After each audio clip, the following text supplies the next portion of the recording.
বললো 60 হয়ে গেছে আধারে ওই জন্য বসিয়ে দিল। হ্যাঁ, তো আমাদের যে সিআই উনি বললেন যে 1 তারিখ আজকে নমিতা কাজে হাত দিবি না, আজ কাজ করে বাড়ি চলে যা।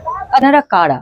এনারা হলেন পৌরসভার অস্থায়ী কর্মী। সে স্বাস্থ্যক্ষেত্রেই বলুন, সে নালা বা নিকাশি ক্ষেত্রেই বলুন, কিন্তু এরা সম্পূর্ণভাবে অস্থায়ী। এনাদের নির্দিষ্ট বেতন কাঠামো নেই, এদের নির্দিষ্ট যে দাবি দেওয়া সেগুলো তুলে ধরার মতন কোনো প্ল্যাটফর্ম এদের জন্য রাখা নেই। এদের চাকরির স্থায়িত্ব নেই, ফলে যে কোনো সময় এদের বিনা নোটিশে চাকরি চলে যায়। ফলে এরা আসলে কারা আমার পক্ষে বলা মুশকিল, কিন্তু এরা যে দাবিগুলো নিয়ে রাস্তায় নেমেছেন, আজকে জড়ো হয়েছিলেন, আমি শুধু এদের কথাটাই আপনাদের সামনে তুলে ধরছি।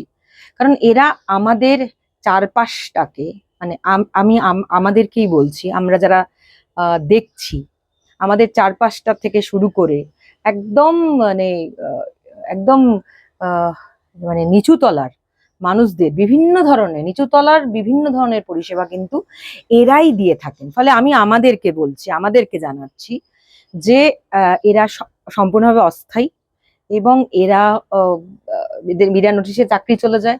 এদের বেতন কাঠামো খুব খারাপ। বেতন কাঠামো সেটাকে বলা চলে না, একটা কিছু এদের হাতে ধরিয়ে দেওয়া হয় যেটাকে এরা বেতন বলে ভাবে। ফলে আজকে এরা যখন প্রতিরোধে নেমেছে, রাস্তায় নেমেছে, নিজেদের দাবি দাওয়া নিয়ে আওয়াজ তুলছে, আমি শুধু এইটুকু করেছি যে ওদের দাবি দাওয়াটা আমি আমাদের সামনে, ওদের সামনে তুলে ধরার চেষ্টা করেছি মাত্র। আপনারা দেখছেন ইনসাইট অফ, আর আমি নবনীতা। আসুন। আমরা 2011-তে কম বেশি আরবানের যত এখানে লোক দেখছেন সব বিভিন্ন পদে আমরা কাজ করি। কেউ আরবান হেলথ, কেউ নিকাশি, কেউ হচ্ছে সুইপার, বিভিন্ন রকম পদে আমরা আছি। আজকে 2011 থেকে আমরা এখানে যখন চাকরিতে ঢুকি, আমরা 100 টাকা রোজে কাজে ঢুকেছি। সেই থেকে আজ অব্দি 2026-এ আমাদের মাইনা বাড়ানো হয়েছে মাত্র 150 টাকা। আমরা ডেলি বেসিসে 250 টাকা রোজ বর্তমানে পাই, এবং সেই টাকাটাও যদি পুরোটা আমাদের মাইনা হিসেবে দেওয়া হতো, হয়তো এমন একটা অ্যামাউন্ট হতো যেটা আমরা কিছুটা ব্যালেন্স করতে পারতাম। সেখান থেকেও প্রতিটা ছুটির টাকা কেটে নেওয়া হয়, রোববারের ছুটিগুলোর টাকা কেটে নেওয়া হয়, এবং সব কেটে কুটে আমরা হাতে পাই 6100 কি 200 টাকা, 5200 টাকা বর্তমানে পাচ্ছি। কতদিন আর কি আমরা কাজ করতে পারবো? আমরা 2011-তে যখন কাজে ঢুকি, আমাদেরকে আরবান হেলথ বলে নেওয়া হয়েছিল। সেই হেলথের নাম করে নিয়ে বিভিন্ন মেয়েকে বিভিন্ন জায়গায় বিভিন্ন ভাবে কাজ করানো হয়েছে। ইভেন আমি নিজে চেয়ারম্যানের ঘরে 1 মাস কাজ করেছি। প্রতিটা কাউন্সিলর মিটিং করে যেত, তাদের মুখের এঠো পাত অব্দি আমি কাচিয়েছি, কিন্তু আমরা হেলথ ওয়ার্কার হিসেবে ঢুকেছিলাম। আমাদের আজ অব্দি না কোনো ট্রেনিং, না কোনো তকমা, না কোনো আমাদের একটা স্বীকৃতি যে তোমরা আরবানের এই পজিশনে আছো। যখন আপনারা ঢুকেছিলেন তখন আপনারা জানতে চেয়েছিলেন আপনাদের ট্রেনিং হবে কিনা বা কিছু? না, ওনারা বলেছিল, ওনারা কিচ্ছু বলেনি। আমরা যতবার দাবি নিয়ে তার কাছে গেছি, মাননীয় প্রধান পৌরপিতার কাছে যতবার আমরা দাবি নিয়ে গেছি বা চিঠি করেছি, উনি একটা কথাই বলেছে, না পোষালে ছেড়ে দিন, পিছনের 4টে দরজা খোলা আছে, চলে যান। প্রচুর ছেলে মেয়ে দাঁড়িয়ে আছে এই কাজ করার জন্য। আপনারা কতজন আছেন এরকম? আমরা এই মুহূর্তে আরবান হেলথে আছি 65 জন। এখানে তো প্রচুর বিভিন্ন, প্রায় 1100-এর উপর স্টাফ। আচ্ছা, 1100-এর উপর স্টাফ। এবার এই আরবান হেলথ বলে মানে গোটা পশ্চিমবঙ্গেই তো আছে, সব জায়গায় আছে, সব জায়গায় আছে। আমাদের সঠিক মাইনা কত, যতবার ওনার কাছে গেছি, স্যার একটা কিছু স্লিপ দেখান, আমাদের মাইনার শিটটা দেখান যে আমাদের কত ন্যায্য পাওনা, উনি আজ অব্দি ওপেন করেননি। আচ্ছা, আরবান হেলথ তো রয়েছে সারা পশ্চিমবঙ্গে, হ্যাঁ ঠিক আছে। এবার আমি বলছি যে তাদের তো প্রত্যেকেরই একই মানে পরিকাঠামো হওয়া উচিত। একদমই তাই। সেটা কি আপনারা জানেন? সেই পরিকাঠামো কি পরিকাঠামো? দমদম পৌরসভায় না কোথায় আজকে একজন বললো যে দিদি ওখানে 450 টাকা রোজ হিসেবে তারা পাচ্ছে, কিন্তু আমাদের 250 টাকা। গত 2017 থেকে আমাদের কোনো মাইনা বাড়ানো হচ্ছে না, এবং যদিও বা বাড়ানো হয়েছিল তার আগে, সেটা হচ্ছে মাসে 50 টাকা। সেই 50 টাকা 25 টাকা, এই টাকাটা কি আমাদের ভিক্ষার দান? অথচ পুরো পৌরসভা আরবান দিয়ে চলে। প্রতিটা ডিপার্টমেন্টে যান, কম বেশি আরবান ইনক্লুড আছে, প্রতিটা ডিপার্টমেন্টে আরবান আছে। তাহলে এই আরবানের যদি গুরুত্ব থাকে, তাহলে তার কোনো স্বীকৃতি কেন নেই? আজকে স্বাস্থ্য পরিষেবা থেকে শুরু করে কম্পিউটার ডিপার্টমেন্ট থেকে শুরু করে প্রতিটা ডিপার্টমেন্টে আরবান কাজ করছে। আমাদের বিভিন্ন কাজে বিভিন্ন জনকে লাগানো হয়েছে, নিকাশিতেও রয়েছে, আরবানের আরো অন্যান্য ডিপার্টমেন্টেও অনেকে কাজ করে যাচ্ছে, ডাকুয়াররাও রয়েছে, সবাই রয়েছে। আমাদের এত বঞ্চিত করা হচ্ছে বারে বারে। একটাই দাবি, আমাদের মাইনা বাড়ানো হোক এবং সমকাজে সমবেতন করা হোক, এবং যাদের যে কটা ভেতরে ছেলে মেয়ে আছে যাদের এখন অব্দি 45 এজ ক্রস করেনি তাদেরকে পার্মানেন্ট করা হোক। তারা প্রত্যেকটা জায়গায় সমানভাবে তারা তাদের লেবার দিয়ে যাচ্ছে, অথচ তারা ক্যাজুয়ালি আজ অব্দি পড়ে আছে।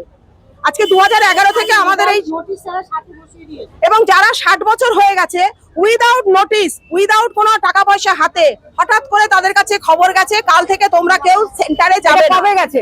গত 28 তারিখে মিটিং হয়েছে। মিটিং হওয়ার পর কাউন্সিলরদের কাছে খবর গেছে ওয়ার্ড টু ওয়ার্ড বেসিসে। সেখান থেকে যাদের 60-এর ঊর্ধ্বে বয়স হয়ে গেছে তাদেরকে বলা হয়েছে কাল থেকে তোমরা কেউ কাজে যাবে না। এটা আপনি বলুন, একটা বাড়ির কাজের মেড সার্ভেন্টকে বাড়ি থেকে তাড়াতে গেলেও তাকে 1 মাস আগে নোটিশ দিতে হয় যে ভাই তোমাকে সামনের মাস থেকে আমি রাখতে হবো না।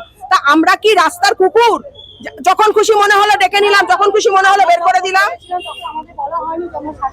আর আমরা যে আরবানদের শুনলেই সবার কিরম যেন ভুরুটা কুচকে যায়, অথচ আমাদের দিয়ে পুরো পরিষেবা নেওয়া হচ্ছে। কি কি পরিষেবা দেন? আমাদের ভেতরে পরিষেবা আপনাদের দেওয়ার কথা সেটা বলেন, আর কি কি পরিষেবা? আমাদের তো হেলথের নাম করে নেওয়া হয়েছে, হেলথের কোনো ট্রেনিং নেই, অথচ হেলথের ডিপার্টমেন্টে আমাদের এই মেয়েরা প্রত্যেকে, আমি ওপিডি তে কাজ করি, প্রেগনেন্ট মা দেখাশোনা করি। 0 থেকে 5 ইয়ারের বাচ্চাদেরকে যে মা বাচ্চাকে যে পরিষেবা হয়, পরিষেবা দিতে হচ্ছে আমাদেরকে। তারপরে আমরা এক একটা মেয়ে আমরা 2000 বা 2500 পপুলেশনে কাজ করছি। সেম আশারাও যে কাজ করছে আমরাও সেই কাজ করছি। ওরা ইনসেন্টিভ পায় একই কাজ, কিন্তু আমরা পাচ্ছি না, সেইটা কোনোদিন পাইনি। তাহলে এখন কি করবেন? এখন কি আমরা চাইছি আমরা সমকাজে সমবেতন। একটাই দাবি, আমাদের বেতন বাড়ানো হোক এবং আমাদেরকে উপযুক্ত স্বীকৃতি দিয়ে সম্মানের সহিত এখানে রাখা হোক, এবং আমাদের বছরে বোনাস দেওয়া হয় 1000 টাকা, 11 সাল থেকে 1000 টাকা, এবং আর 1000 টাকা দেওয়া হয় অ্যাডভান্স, যেটা মাসে মাসে 100 টাকা করে অ্যাকাউন্ট থেকে কেটে নেওয়া হয়। এবং গত বছর 25 সাল থেকে সেটাও পাচ্ছি না, বলছে ফান্ডে টাকা নেই। তা ফান্ডে যদি টাকা না থাকবে, সবার টাকা দেওয়ার সময় টাকা হচ্ছে, আমাদের বেলায় টাকা থাকে না। আজকে 12 তারিখ এখনো স্যালারি হয়নি।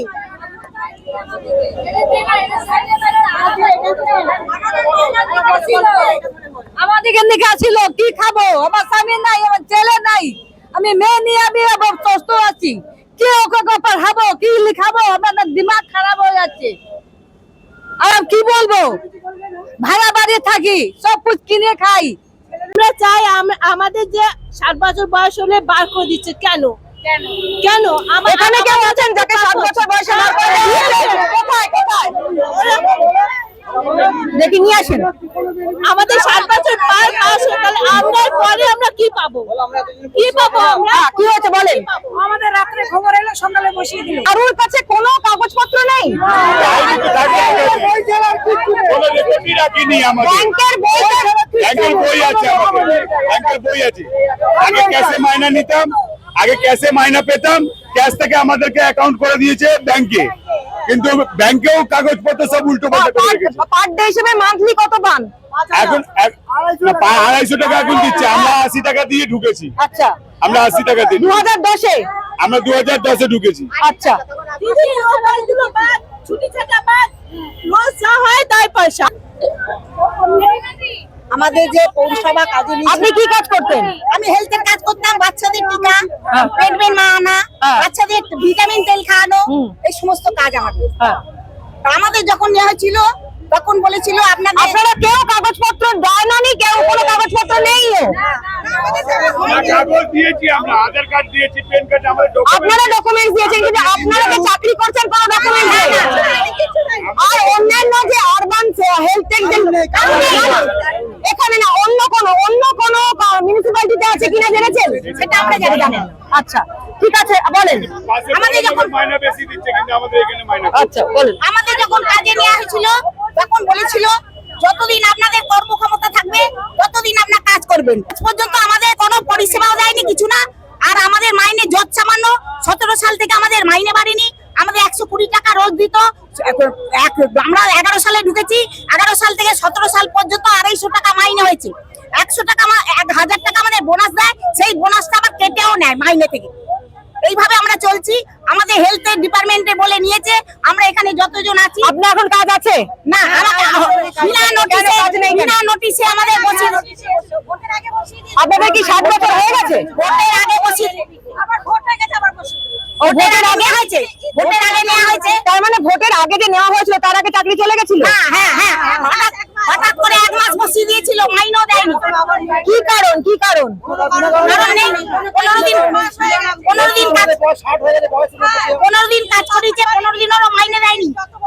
ফেব্রুয়ারি মাসের মাইনে দেয়নি, এই মাসে এখনো মাইনে হয়নি। প্রত্যেক মাসে মাসের শেষে মাইনে দেয়, এইটুকুনি মাইনে আমরা কি করে সংসার চালাবো?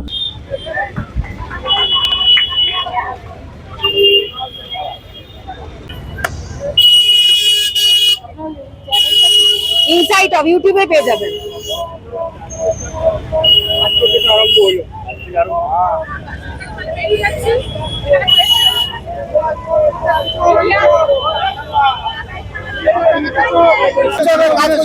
টাকা পয়সা বাইরে যাচ্ছে না।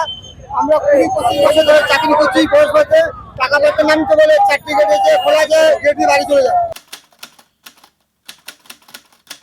ওনাদের যে দাবি, সেই দাবি নিয়ে অলরেডি আমাদের মধ্যে একটা আলোচনা হয়েছে। হ্যাঁ চেয়ারম্যান সাহেব ইতিবাচক দৃষ্টিভঙ্গিতেই বিষয়টা দেখছে। হ্যাঁ আর আমাদের এটা সামনে যে বিওসি, আমাদের প্রতি মাসে বিওসি হয়, তো বিওসিতে এই বিষয়টা নিয়ে আলোচনাও আছে। আচ্ছা, এনাদের কমপ্লেন হচ্ছে এরা দীর্ঘদিন ধরে এদের মাইনে বাড়ি নিয়ে, এদের কাগজপত্র নেই, এরা সুযোগ সুবিধা পায় না, এই কমপ্লেন করছে এরা। এটা একটা সিদ্ধান্তের নয়, সিদ্ধান্তটা বিওসি থেকে হবে।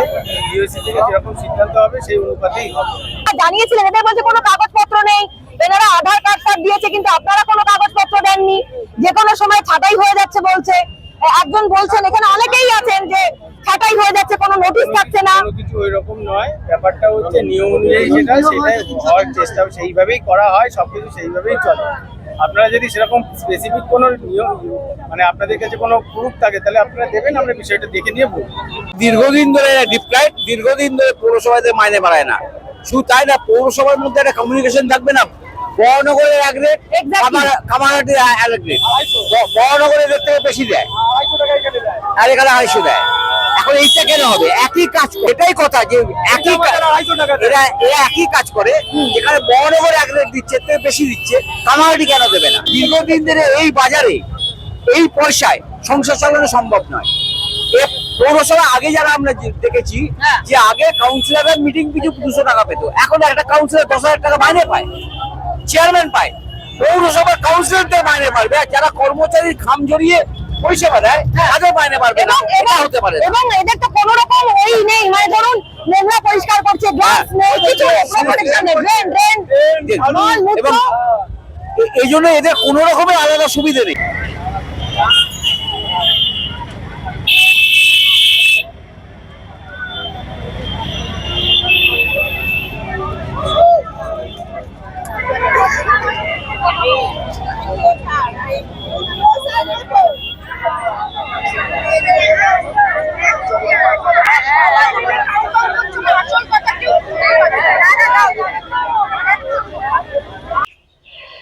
আপনারা দেখলেন, আপনারা শুনলেন তারা কি বলতে চাইছে, কি শোনাচ্ছে।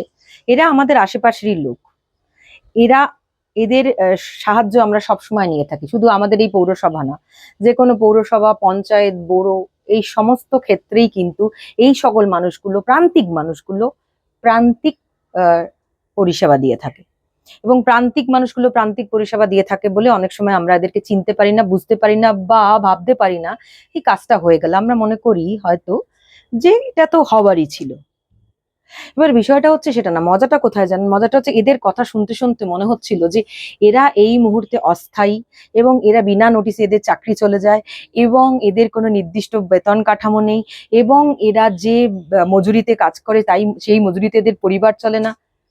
এটা শুনতে শুনতে মনে হচ্ছিল আজকের দিনে দাঁড়িয়ে ভারতবর্ষের যে কোনো সেক্টরের ক্ষেত্রে আপনি যারা পার্মানেন্ট তাদের বাদ দিয়ে আর বাকি যারা কন্ট্রাকচুয়াল কাজ করে, যারা অস্থায়ী, যারা নোটিস পিরিয়ডে কাজ করে, যারা এরকম বিভিন্ন তো ভাগ রয়েছে, তাদের প্রত্যেকেরই কিন্তু এক অবস্থা, সেটা ব্লু কলার চাকরি হোক, সেটা ঠিকা শ্রমিক হোক, সেটা যে কোনো গিগ ওয়ার্কার্স হোক, সেটা যে কোনো লেভেলের যারা পার্মানেন্ট নয়, তাদের বাদ দিয়ে প্রত্যেকের কিন্তু একই রকম অবস্থা। শুধু এই মানুষগুলো নয়, আমার শুনতে শুনতে মনে হচ্ছিল যে আমাদের প্রত্যেকের অবস্থায় কিন্তু এখন সেই জায়গায় দাঁড়িয়ে গেছে যেখানে আমরা সবাই কন্ট্রাক্টে কাজ করছি এবং নিজেদের দাবি দাওয়াগুলো নিয়ে কথা বলতে গেলে এই একই কথা বলা হয় যে চলে যাও, অনেক লোক দাঁড়িয়ে আছে কাজের জন্য, মানে এবং নিজেকে ধন্য মনে করো যে তুমি এই কাজটা করার সুযোগ পাচ্ছ। ফলে এটা নতুন কিছু নয়, বরং এতগুলো মানুষের মুখে এই ধরনের কথা, প্রতিবাদী কণ্ঠস্বর শুনে বা নিজেদের জন্য স্ট্যান্ড নেওয়া দেখে মনে হলো যে অ্যাটলিস্ট এরা তাও একত্রিত আছে। আশা ওয়ার্কার্সদের ক্ষেত্রেও আমি একই কথা বলেছিলাম, আর আরবান আশাদের ক্ষেত্রে এই কথা বলেছিলাম। তাহলেও তারা একটা কাঠামোর ওপর, পরিকাঠামোর ওপর দাঁড়িয়ে লড়াইটা লড়ছে ন্যায্য অধিকারের দাবিতে। কিন্তু এই যে বিভিন্ন পৌরসভাতে যারা লড়ছে, বা এই মুহূর্তে যে পৌরসভা, কামারহাটি পৌরসভার উপর দাঁড়িয়ে যে বিষয়টি আমি আপনাদের সামনে তুলে ধরলাম, যে মানুষের কথা তুলে ধরলাম, তাদের কোনো কাঠামো নেই, তাদের আসলে একটা কাঠামো, প্ল্যাটফর্ম দরকার, যে প্ল্যাটফর্মের উপর দাঁড়িয়ে তারা আগামী ন্যায্য অধিকারের দাবি দেওয়া গুলো করবে। তাদের শুরুতেই তাদের মানে শুরুটাই তাদের এমন ভাবে হয়েছে যাতে তারা পরবর্তী পদক্ষেপ তারা আদৌ নিতে পারবে কিনা বা নেওয়ার সুযোগ পাবে কিনা সেটাই দেখা। এই স্টোরিগুলো কোথাও শেষ হয়ে যায় না, কিন্তু হ্যাঁ, কোথাও তো থামতে হয় যাতে আবার নতুন করে শুরু করা যায় বলে। ফলে আপাতত এখানে এই স্টোরিটাকে থামালাম। ভালো থাকবেন, এরকমই বিভিন্ন প্রান্তিক মানুষের কথা নিয়ে আসবো। আপনাদের যদি মনে হয় এই স্টোরি আপনাদের গুরুত্বপূর্ণ বা এই স্টোরি নিয়ে কথা হোক, তাহলে অবশ্যই এই মানুষগুলোকে নিয়ে কথা হোক, তাহলে অবশ্যই চ্যানেলটিকে সাবস্ক্রাইব করবেন, শেয়ার করবেন। আর অবশ্যই মনে হলে ইনসাইট অফকে জানাবেন। ইনসাইট অফের নাম্বার হচ্ছে 8100202336। ভালো থাকবেন। আপনারা দেখছিলেন ইনসাইট অফ, আর আমি নবনীতা জোহর।